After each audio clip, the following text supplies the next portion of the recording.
పల్నాడు జిల్లా మాచర్ల నియోజకవర్గంలో ఒక ప్రభుత్వ ఉద్యోగిపై అత్యాచార ఘటన చోటు చేసుకుందని కూడా చెప్పుకోవచ్చు.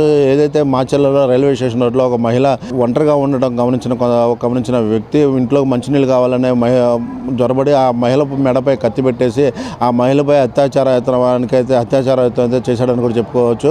అయితే ఒక కామందుడు ఆ మహిళని అతి కిరాతకంగా అతి దారుణంగా కూడా ఆ మహిళపై ప్రవర్తించాడని కూడా చెప్పుకోవచ్చు. తను చేసిన సంఘటన ఏదైతే ఉందో ఆ సంఘటన ఈ మహిళ ఎక్కడ బయటికి వెళ్ళి చెప్పిందో, ఎక్కడ పోలీసులు కంప్లైంట్ ఇచ్చిందని చెప్పేసి ఆ మహిళను ఒక రాడ్డుతో అతి కిరాతకంగా పడవడం కూడా జరిగిందని కూడా చెప్పుకోవచ్చు. ఆ మహిళ స్పృహతప్పి పడిపోవడంతో స్పృహ వచ్చిన తర్వాత తన తల్లికి జరిగిన సంఘటనకు సంబంధించి ఫోన్ చేసి చెప్పడంతో తన తల్లి తమ కుమారుడు చెప్పి కుమారుడు మాచర్లలో తన స్నేహితుల ద్వారా పోలీసులకు అయితే సమాచారం ఇవ్వడం అయితే జరిగింది. తక్షణమే పోలీసులు సంఘటన స్థలానికి వెళ్ళి పరిశీలించగా ఆ మహిళ అతి దారుణంగా అక్కడ పడిపోయి ఉందని కూడా చెప్పుకోవచ్చు.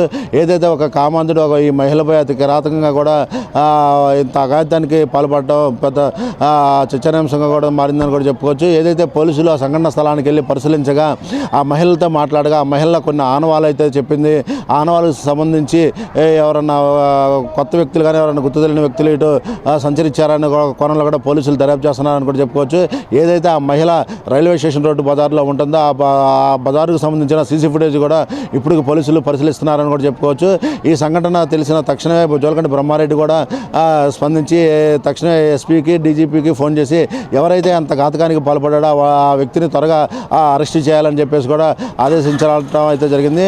ఇది ఏదైతే ఈ సంఘటన తెలియడంతో పల్నాడు ఎస్పీ హుటాహుటిన మాచర్లకు అయితే చేరుకోవడం జరిగింది. మాచర్లో చేరుకొని ఆ మహిళలతో మాట్లాడగా ఆ మహిళ కొన్ని ఆనవాళ్ళు అయితే చెప్పడం జరిగింది. ఆ మహిళని మీకు తెలిసిన వ్యక్తుల తెలియని వ్యక్తులు అనే కోణంలో కూడా పోలీసులు దర్యాప్తు చేస్తున్నారని కూడా చెప్పుకోవచ్చు.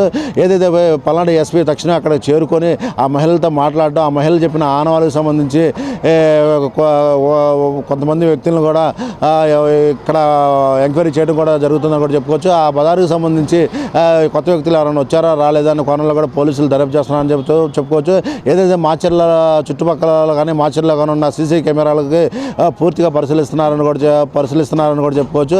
ఏదైతే ఇంత దారుణమైన ఘటన చోటు చేసుకుందో ఈ దారుణమైన ఘటనకు సంబంధించి ఎవరైతే నిందితుడు ఉన్నాడో ఆ నిందితుడిని త్వరగా పట్టుకోవాలని చెప్పేసి పల్నాడు ఎస్పీ అయితే ప్రత్యేకమైన 4 బృందాలను ఏర్పాటు చేసి ఆ ఆకాంతుడి కోసం వెతకడం అయితే జరుగుతుందని కూడా చెప్పుకోవచ్చు. ఏదైతే మాచర్లో ఒక ప్రభుత్వ ఉద్యోగ మహిళపై ఇంత ఘాతకం చోటు చేసుకోవడంతో పల్నాడు పోలీసులు కూడా ఒకసారిగా ఉలిక్కిపడ్డారని కూడా చెప్పుకోవచ్చు. ఏదైతే ఒక సినిమా స్టైల్లో ఇది జరిగిందని కూడా చెప్పుకోవచ్చు.